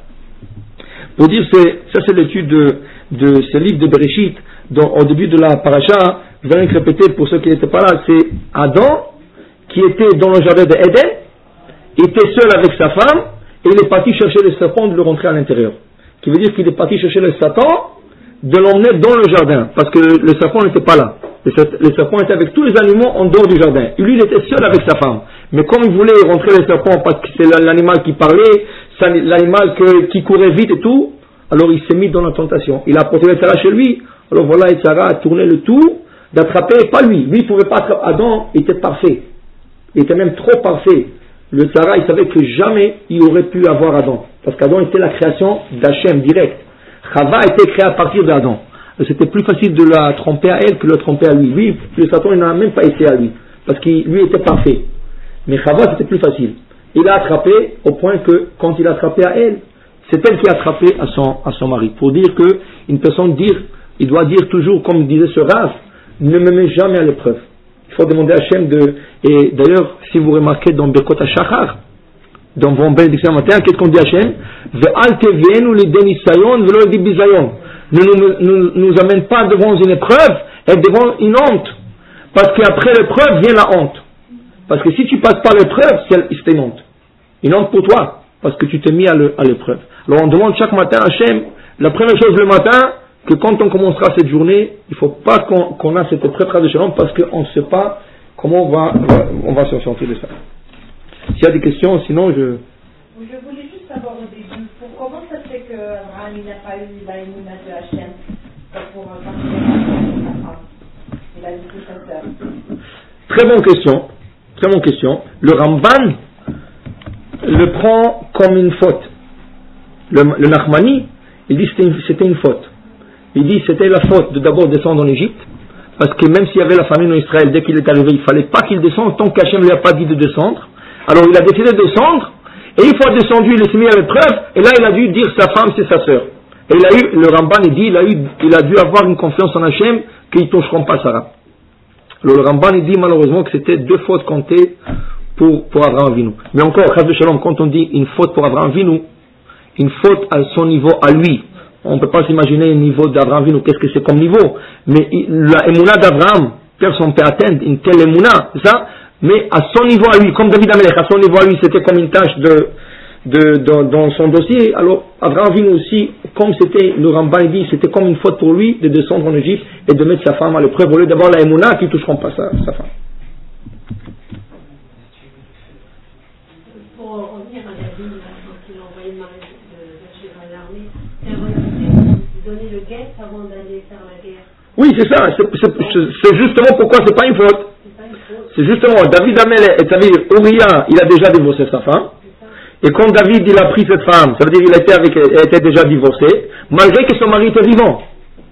C'est ça. Ça veut dire que son mari était vivant au moment que David était avec cette femme. Mais comme il a donné le guet à cette femme avant de partir à la guerre, elle n'était plus une femme mariée. Ça, seulement quand il est rentré de la guerre, David lui a demandé, retourne chez toi. Reprends ta femme. Ça veut dire, va marier ta femme de nouveau. Il lui a dit, non, moi je suis le général d'armée, j'ai le droit de sortir. Il a dit, si tu veux sortir, sors. C'est justement pourquoi ça a l'air, l'histoire a l'air pour quelqu'un comme si David a fait la faute. Mais si on regarde le détail, au contraire, ça c'est la preuve que David n'a pas fauté. C'est bon? Bon, alors on va en faire un peu à la faute de Shabbat, si vous voulez, et de ne pas profiter de quelque chose qui a été produit et fait Shabbat. Le Hachem, il nous a donné certaines interdictions ou certaines prohibitions pour le Shabbat. Et c'est sûr qu'on ne peut pas profiter de quelque chose qui a été fait durant le jour de Shabbat. Alors, par exemple, un plat qui a été cuisiné Shabbat. Un plat qui a été cuisiné Shabbat. Alors là, c'est sûr qu'on ne peut pas profiter de ce plat. Malgré que celui qui a cuisiné le plat, il a fait la faute de le cuisiner. Et quelqu'un d'autre vient profiter, il n'a pas le droit de profiter. Non, selon la Torah, ok, alors on parle dans un cas qui sait pour sûr. Et on va parler dans des cas où on ne sait pas. Qu'est-ce qu'on fait dans des cas qu'on sait et qu'est-ce qu'on fait dans un cas qu'on ne sait pas. Alors d'abord il faut comprendre, la Torah dit Ushmartem et Shabbat, vous allez observer le Shabbat, ki kodesh hi lachem, car elle est sacrée.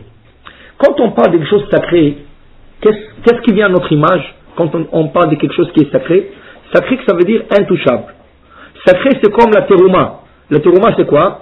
C'est la nourriture qu'on donnait au Kohanim. Quand tu avais un champ, tu donnais 2% de ton champ au Kohen. Cette nourriture était sacrée, on l'appelait terouma. Sacré, qui veut dire, tu touches pas, c'est quelqu'un qui a un certain niveau qui peut la consommer. Quand on dit le Shabbat qui kodesh ilachem, le Shabbat est kodesh, est sacré, ça veut dire qu'on ne peut pas toucher à tout ce qui a été fait le Shabbat. Ça veut dire que si un plat a été cuisiné Shabbat, si quelque chose, le Shabbat est kodesh, est sacré. Le Shabbat est sacré, mais pas quelque chose qui a été produit Shabbat. Qui veut dire, selon la Torah, pas la halakha, selon la Torah, un plat qui a été cuisiné Shabbat, il est permis de le consommer. Pourquoi? La personne qui a cuit ce plat, lui, il a fait déjà le péché. Mais le plat, selon la Torah, il est consommable. Sont venus les Chachamim, ils ont dit comment? Quelqu'un fait un péché, et toi tu vas consommer quelque chose, d'un plat qui a été fait par un péché, ou n'importe quoi. Tu vas profiter d'un péché? Non. Là, il y avait une barrière rabbinique qui a été mise sur quelque chose qui a été produit ou quelque chose qui a été fait le jour de Shabbat. Alors je prends l'exemple toujours de la cuisson, c'est la plus facile. Quelqu'un qui a cuit un plat Shabbat, même si la Torah te permet de le consommer, ils sont venus ici, non, tu ne peux pas le consommer le jour de Shabbat. Maintenant, qu'il y a des différences, il y a une différence. Est-ce que ça a été fait volontairement ou est-ce que ça a été fait par ignorance? Qui veut dire, la personne qui a cuit, est-ce qu'il savait que c'est Shabbat? Est-ce qu'il savait que c'est interdit et il l'a fait? Oh, le pauvre, il ne savait pas. On ne lui a pas expliqué. Il croyait, je vais vous dire un exemple, il croyait que si on laisse une flamme allumée comme Yom Tov, il croyait qu'on peut cuisiner. C'est ça? Alors il croyait, c'était l'ignorant. Mais il l'a fait. Bon. Alors la halakha est, dans le cas d'ignorance, lui il ne peut pas profiter. Mais les autres peuvent en profiter. Le problème est, quand on dit lui il ne peut pas profiter, lui c'est pas lui seul. Lui et tous ceux qu'il avait en tête, lui il avait en tête pour cuisiner pour, eux ils sont comme lui. Mais quelqu'un de l'extérieur pourra en profiter de ce plat. Maintenant, quand quelqu'un a fait par volonté, qui veut dire c'est quoi volonté? Volonté ça veut dire pas pour énerver Akadosh Baruch Hu. Il n'a pas fait exprès pour énerver Akadosh Baruch Hu. Il y a des gens qui disent, qu'est-ce qu'il y a du feu, c'est pas quelque chose de, surtout aujourd'hui qu'on a l'électricité, il y a des gens qui n'arrivent pas encore à voir le concept que la Torah dit, il faut pas allumer du feu, pour eux le feu c'est feu, comme le gaz. Ils me disent quand c'est l'électricité, un petit bouton comme ça, quel feu il y a dedans. Alors il y a des gens qui le concept n'est pas encore rentré chez eux. Alors ces gens-là, ils font exprès de cuisiner Shabbat, mais ils sont pas contre Dieu, ils font exprès, mais pas contre Hachem. Ça reste volontaire. Et quand c'est volontaire, personne ne peut en profiter de ce plat à tout jamais. Même après Shabbat, on ne peut pas en profiter. Par exemple, un plat qui a été cuit involontaire, Shabbat, on peut le consommer après Shabbat. Quelqu'un qui était ignorant, vraiment il ne savait pas que c'est Shabbat, il a oublié que c'est Shabbat, il a cuit un plat. Après Shabbat, on laisse le laps de temps que ça prend pour préparer ce plat. Par exemple, ça prend 1 heure pour cuisiner ce plat. Alors après Shabbat, on ne peut pas tout de suite venir et faire ce et vite avec. Il faut attendre 1 heure, le temps que ça a cuit, et rien qu'après 1 heure, on peut en profiter. Pourquoi attendre 1 heure?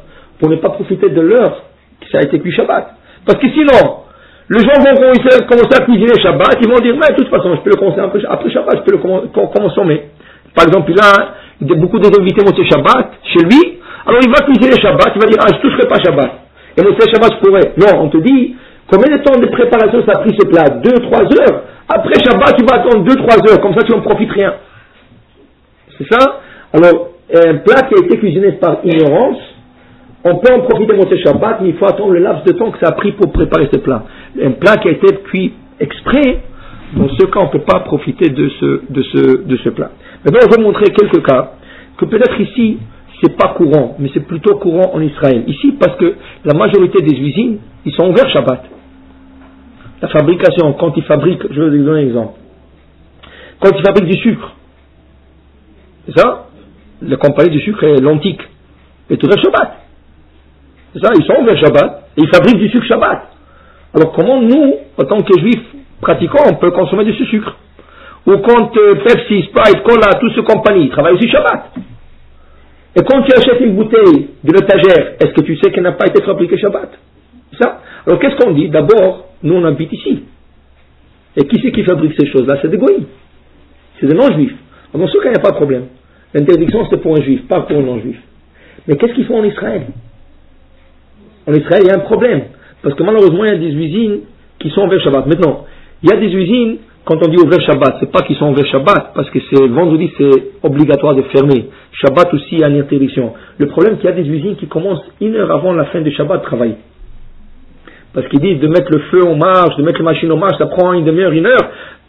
C'est pour ça qu'en Israël, vous allez voir, vous allez au supermarché, vous voyez 2 bouteilles de lait.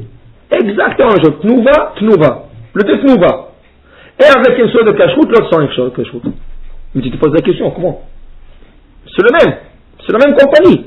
Pourquoi un avec le cache-route, l'autre? Parce qu'un a été surveillé, que l'usine a été fermée jusqu'à la dernière minute de Shabbat. L'autre, il n'est pas surveillé. Ce qui veut dire qu'il est possible que cette bouteille a été commencée à être fabriquée 1 demi-heure ou 1 heure avant la fin du Shabbat. Ça veut dire qu'ils ont embouteillé le lait dans la bouteille ou le sucre dans la. Maintenant, alors comment on fait en Israël?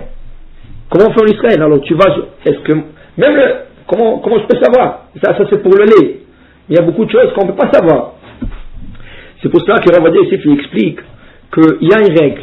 On sait qu'on se base toujours selon la majorité. On se base sur la majorité. Combien de jours de semaine nous avons? 7. Parmi les 7, nous avons 6 ouvrables, une qui est fériée. Alors même si quelque chose a été fabriqué Shabbat, c'est ça?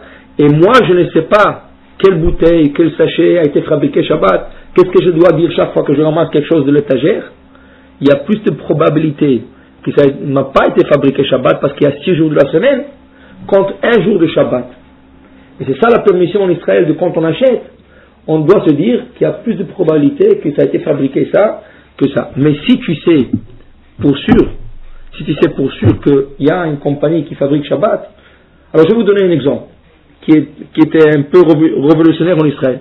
Vous savez, en Israël, vous avez là à Tel Aviv, il y a un grand immeuble, un des plus grands immeubles en Israël, qu'on appelle Kolbo Shalom. Kolbo Shalom, Kolbo, c'est tout en cet immeuble. Des habits, des jouets, tout ce que vous voulez. C'était un grand tour, un grand immeuble, vous montez avec une ascenseur. Ah? C'est plus que Chabanel. Parce que Chabanel, il n'y a que 2 habits. Là-bas, il y a Bakol, Mikol, Kol. Il y a tout ce que vous voulez là-bas. C'est ça? Vous montez sur les étages, vous rentrez dans des rayons, toutes sortes de habits, de jouets, tout ce qu'on laisse. C'est un grand immeuble. Malheureusement, cet immeuble était connu. Comment il était connu? Qu'ils ont travaillé 7 jours, 24 heures sur cet immeuble. Cet immeuble a été travaillé 7 jours, 24 heures. Qui veut dire que c'était depuis le dimanche jusqu'à dimanche. Incluant Shabbat. 24 heures durant Shabbat. La question est, si on ne peut pas profiter de quelque chose qui a été fabriqué Shabbat, le Rav Yosef a été demandé, est-ce qu'on peut rentrer dans cet immeuble pour faire du magasinage? Parce que tu rentres sur un étage qui a été construit Shabbat. Et tu n'as pas le droit de piétiner sur cet étage. Tout. Pas de la cuisson, tout. C'est ça?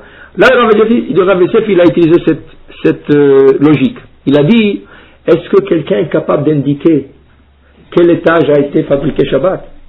Est-ce qu'il y a quelqu'un qui était là en train de surveiller le premier étage, le 3e, le 7e, le 9e? Tu n'étais pas là pour surveiller. Il se peut que le demi de premier étage, il a été Shabbat. L'autre demi du 4e était Shabbat. On ne sait pas. Puisque on ne sait pas, on va utiliser la règle qu'il y a 6 jours de la semaine, un jour de Shabbat. Alors c'est plus probable que ça ait été fabriqué en semaine que Shabbat. Et je devrais le dire à chaque étage.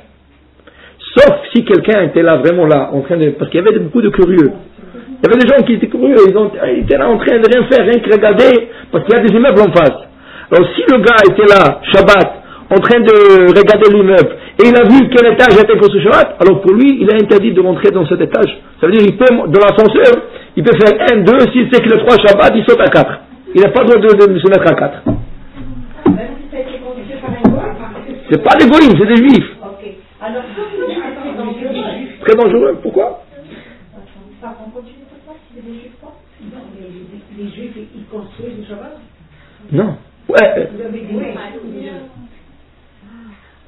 Est-ce que des juifs ouvrent de compagnie une heure avant la fin de Shabbat? Ça? C'est pour ça que, vous voyez, dans la compagnie élite c'est très connu. Mais regardez dans la compagnie élite, il y a 2 marques.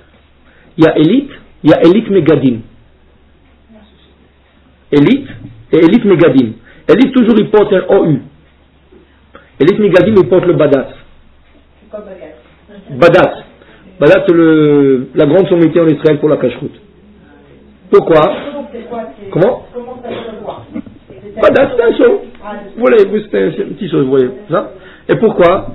Parce qu'apparemment Elite ils ont ce problème. Des fois ils trichent un peu avant Shabbat. Ils ouvrent leur usine une demi-heure avant la fin de Shabbat. C'est pour ça que beaucoup de religieux ne consomment pas Élite. Alors il y a une production spéciale, Élite Megadim. Oui, Élite Megadim, pas Élite. Quel Coca-Cola? Ici c'est Goïm. On parle en Israël. C'est pour le vin. Je sais que le vin c'est très facile, mais je ne sais pas si ça affecte. Par exemple, on fait une bouteille de vin pendant Shabbat. Très bon. Alors on va parler de ça tout de suite. On va terminer ça, j'arrive là tout de suite. Ce que je vous ai dit c'est dangereux. Quand vous dites que c'était fait par des goïms, comme par exemple le Shabbat, alors dans ce cas-là, quelqu'un qui va vous entendre parler qui n'est pas tellement religieux, il peut dire à sa voix de cuisiner Shabbat pour lui. Pourquoi? Je n'ai pas compris. Je n'ai pas compris la comparaison. Vous dites que quelqu'un, si c'est quelque chose qui est cuisiné, par exemple pour le manger, qui est cuisiné par un juif, par un non-juif, Shabbat, on peut le consommer. Non, attention. Mais est-ce que quand Coca-Cola, il fabrique pour le juif? Il fabrique pour la majorité de gens qui se trouvent dans le pays. Et c'est quoi la majorité qui se trouve ici? Des goïms, c'est ça? En Israël, même si vous prenez des goïms, s'ils fabriquent, pour qui ils fabriquent? Même s'ils prennent des arabes, pour les juifs.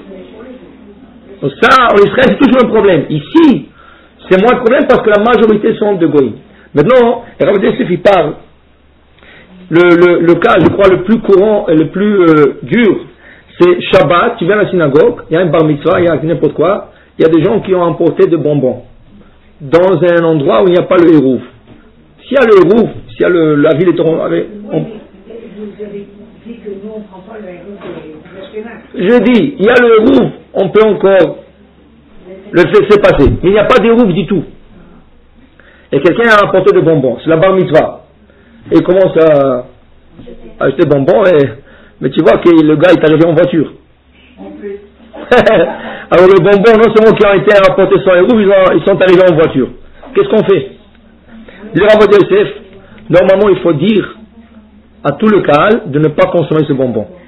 Seulement quand on fait une annonce, c'est la bagarre. Ça dépend avec qui tu tombes. Ça dépend. Il y en a des gens qui sont cool, on va dire, ils sont bien. Tu leur parles, ils écoutent. Ça va, on ne savait pas, on s'excuse, on ne savait pas. C'est pour ça que dans le synagogue, c'est toujours bien d'avoir des réserves de bonbons. Ah, tu ne savais pas, voilà. Tiens, on te donne des cachères, tu peux jeter autant que tu veux. Mais des fois, tu t'en avec des durs. Non, c'est comme ça. Comme cette fête, il y a quelqu'un qui a apporté des bonbons. Moi, je regarde le bonbon, je ne vois pas des herchers. Il me dit, sous le sachet, il y a des herchers. Je dis, montre-moi les sachets. Il a montré le sachet. Il a montré un rabbin et un sticker. Un sticker avec un nom. Je connais le rabbin. Il est de l'Italie. Je lui dis, monsieur, ce sticker, tu ne crois pas que quelqu'un a mis ce sticker comme ça? Il dit, non, pourquoi vous pensez ça? Il dit, le raf se trouve en Italie. Moi, je connais ces produits. Et tout le sachet est écrit en arabe. Il me dit, oui, c'est le mec de la France. Je lui dis, oui, de la France, mais le rabbin est en Italie. Ah, mais ça a dû être qu'il a vu que c'est... Alors quand je regardais comme ça, il était gentil, il a pris, il dit non, je ne vais pas prendre la responsabilité sur moi. Il a pris le mot et il les a mis de côté. Il y en a qui écoutent. Est-ce qu'ils ne disent pas que les Arabes ne font pas de produits? Pas vrai. C'est pas vrai. C'est pas vrai. Parce qu'il y a des Arabes chrétiens, il y a des Arabes qui ne sont pas religieux, c'est pas tous les Arabes qui n'utilisent pas de produits de graisse, c'est ça? Oui, mais le halal qu'ils mangent, c'est cachère? Alors? Comment? Bien sûr. Mais nous, on ne peut pas manger chez eux. Maintenant, pour le cas de bonbons, la même chose. Quelqu'un, ça change pas, c'est la même chose. Quelqu'un qui vient, Shabbat, il est invité pour vendredi soir, il vient vous offrir une belle bouteille de vin, il vous dit voilà, je vous apporte ça les fêtes de Shabbat. Ou il vous apporte un bouquet de fleurs. C'est ça pour garnir la table. Qu'est-ce qu'on fait? Alors ici, il dit que il faut leur dire non. Mais des fois, hein, il faut savoir connaître la situation. Hein?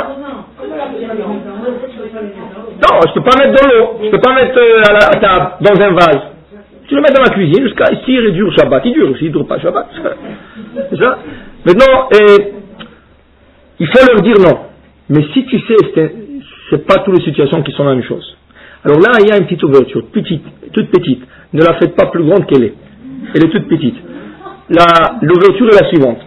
Regardez, quand quelqu'un cuit un plat, pour cuire un plat, qu'est-ce qu'on fait? On prend de la viande crue, on prend, je sais pas, des pois chiches qui sont crus, ou, je sais pas, des haricots qui sont crus, et on le met dans un plat, on le cuit. Là, on a transformé la forme de la chose qu'elle était auparavant. Avant, c'était cru, maintenant, ça a changé à être cuit. Avant, c'était non consommable, maintenant, c'est devenu consommable. N'importe quoi que tu fasses, la construction. Avant, il n'y avait rien, tu mets du ciment, tu as une bâtisse. Il n'y avait rien, alors là, tu as une bâtisse. N'importe quoi que vous faites, vous avez changé, vous avez transformé quelque chose. Il y a un travail, parmi les 39 travaux, qui est un peu différent des autres. C'est le transport. Quand quelqu'un transporte une bouteille de vin, quand il transporte d'endroit A à endroit B, malgré qu'il n'y avait pas d'Irouv, ou qu'il a pris dans une voiture, même s'il y avait l'Irouv, il a pris dans une voiture, il a fait un péché, mais il n'a pas changé la texture et la forme de l'objet transporté.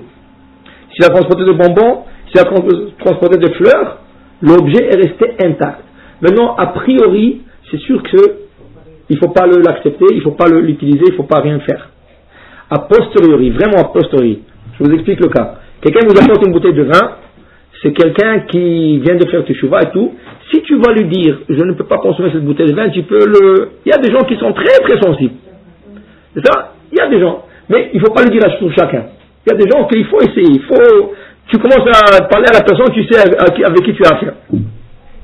A priori, il ne faut pas l'utiliser. A posteriori, tu peux même la servir à table. Parce que malgré que le péché a été fait par ce monsieur, il n'a pas transformé la texture et le produit. Le vin, c'est le même vin. Le bonbon, c'est le même bonbon. N'importe quoi, c'est la même chose. C'est pas exactement comme le lait, parce que ça a été embouteillé, c'est sûr. c'est différent. Mais quand il y avait rien que le transport d'un endroit à l'autre endroit, a priori on l'accepte pas, a posteriori on peut l'accepter. Ça peut être la même chose pour quelqu'un qui vous emmène un gâteau pour le dessert. Il t'a dit n'achète pas le dessert, compte sur moi, moi je capote, mais compte sur moi, il est venu une heure après Shabbat. On ne parle pas de ça. Il n'y a pas de problème. S'il y a le héros, oui. Le héros est fait pour ça. Mais pourquoi il y a le rouge?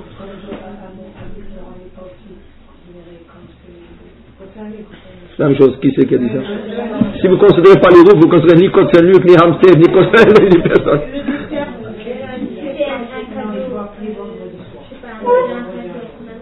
Hein? Si c'est un cadeau, Un vase ou quelque chose on a le droit d'utiliser après. Oui. Après Shabbat, il n'y a pas de problème. Même s'il a mis pendant Shabbat. Oui, il en met pendant Shabbat. Alors vous attendez après Shabbat le laps de temps qu'il a transporté. Si de chez lui à chez vous, c'est une demi-heure, c'est ça, ou 20 minutes, vous attendez après Shabbat cet laps de temps, après vous pouvez l'utiliser. C'est pendant Shabbat qui est le problème. Pendant Shabbat. Même si c'est du vin ou comme elle a dit, le manger. N'importe quoi, c'est du vin, c'est un gâteau, c'est un bonbon. Après. Mais pas durant Shabbat. Après Shabbat, vous pouvez l'utiliser. Il ne perd pas sa cache-route. Comment? Non, il ne perd pas sa cache-route. Seulement, vous pouvez l'utiliser après Shabbat. Mais comme j'ai expliqué, il y a des cas où vous êtes obligé de l'utiliser pendant Shabbat. Et pendant Shabbat, malheureusement... Il le dessert, disons. Et puis après, le manger fini, il veut sortir son dessert. C'est ça que je dis. Qu'est-ce que vous faites? Alors vous essayez de ne pas manger. Vous dites, je suis en diète, c'est trop de sucre. Si vous n'avez pas le choix, il vous dit, non, je suis obligé de goûter, je le fais. Goûtez un peu, qu'est-ce que vous allez faire? Vous n'avez rien à faire. Bon, dernier halakha. Alors, par exemple, Rav Yosef, il parle toujours, ce problème se trouve moins ici, plus en Israël, mais c'est bien que ça va parce que beaucoup de fois vous allez en Israël. Vous allez en Israël, le Shabbat est sorti. Vous êtes sorti de la synagogue, vous voulez prendre un taxi ou un autobus. C'est ça? Maintenant, il faut comprendre, les autobus en Israël, ils ont une station. La gare, je ne sais pas, ils appellent ça. Eged ou Dan, c'est ça? Maintenant, si tu sors de la synagogue, pile, à l'heure de ce du Shabbat, tu sors, tu as un autobus. C'est impossible. Ça lui prend au moins une demi-heure, 20 minutes d'arriver à faire le tour. Comment il est arrivé ici? Ça veut dire qu'il a commencé son voyage avant. Alors il faut pas que tu le prends, il faut que tu attends le prochain.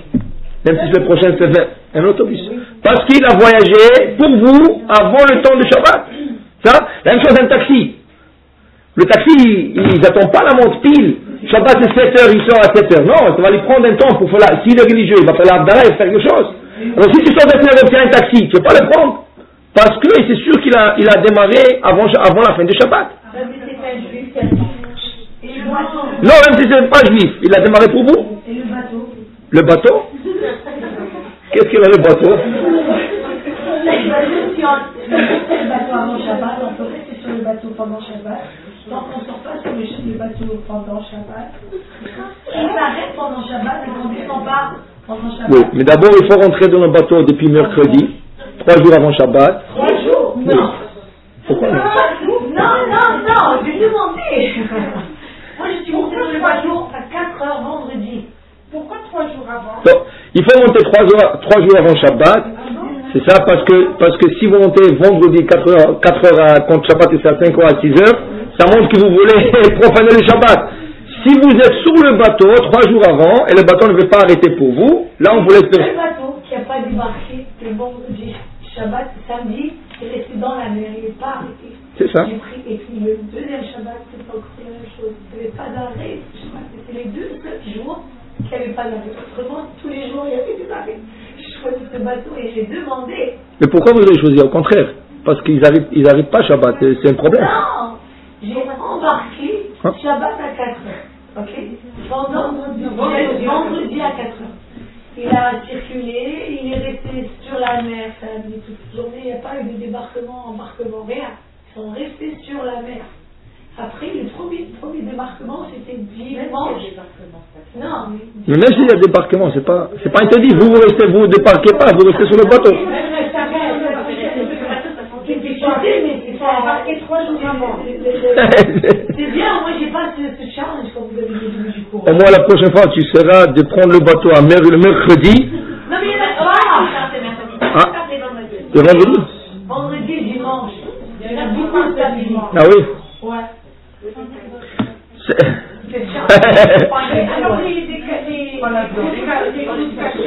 Les croûtes cachères, c'est sûr qu'ils partent le mercredi, ils partent le dimanche, le mercredi, ça, dimanche, et vous dépassez. Oui, c'est pas la question cachère.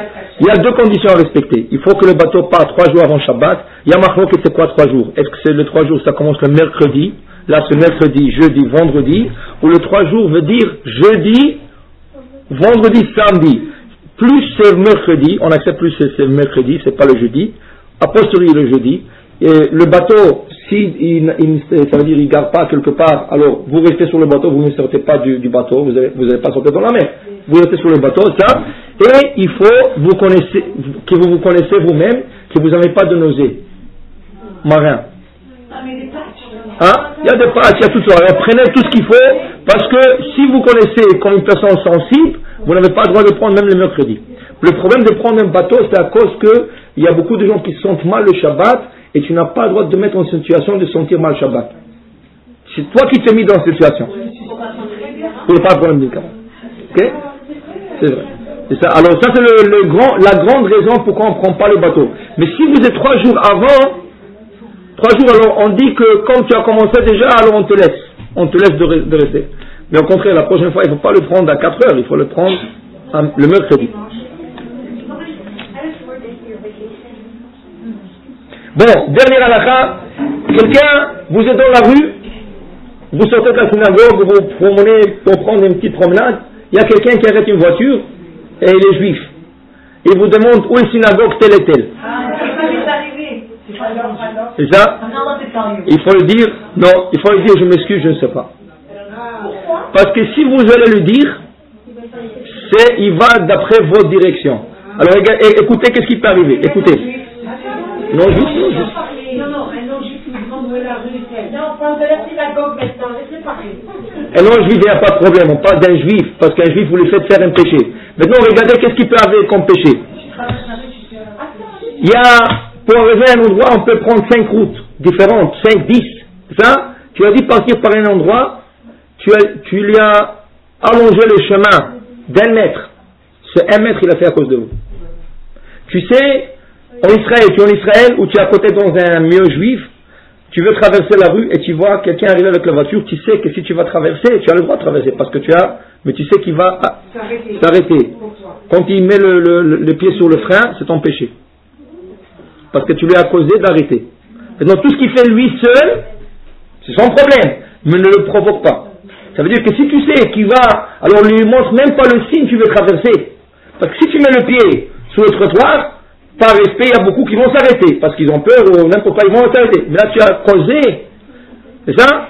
Alors, ça, il faut faire attention quand quelqu'un vous demande comment je peux arriver à tel endroit, je ne sais pas. C'est vrai, peut-être qu'il va commencer à tourner, mais au moins que si moi je lui dis les directions, je lui donnais un chemin plus long, je ne veux pas prendre sur moi que, alors il faut le dire gentiment, je ne sais pas.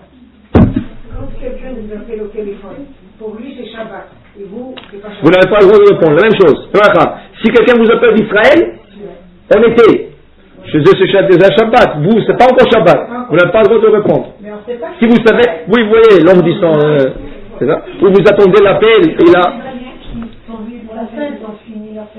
Oui, ça c'est différent. Non, ils n'ont pas le droit. Si quelqu'un, il vient d'Israël, lui fait 1 jour de fête, vous faites 2, mais il n'a pas le droit de faire devant vous des choses que vous n'avez pas le droit. Ça veut dire qu'il n'a pas le droit d'allumer la lumière, de fermer la lumière, il n'a pas le droit de regarder la télé. Même le téphilim, s'il veut mettre le téphilim, si c'est, par exemple, après Shavuot, il a terminé, il veut mettre le téphilim, il n'a pas le droit, il doit rentrer dans une chambre, tout ce qu'il fait, il doit le faire dans une chambre isolée, parce que vous n'avez pas le droit de le faire, il est chez vous, il doit se conduire comme vous. Mais si vous êtes chez lui, vous devez faire 2 jours et demi d'expérience. Oui, alors il est chez lui. En Israël, il a le droit de faire, parce que tout le monde font la même chose. Là, c'est vous, votre les différents. Mais quand il vient ici, c'est lui qui est différent de. Le prochain cours d'Hachem, c'est à 8h, pas 8h15. Aujourd'hui, en 8h15, mais à 8h, Hachem commencera le cours.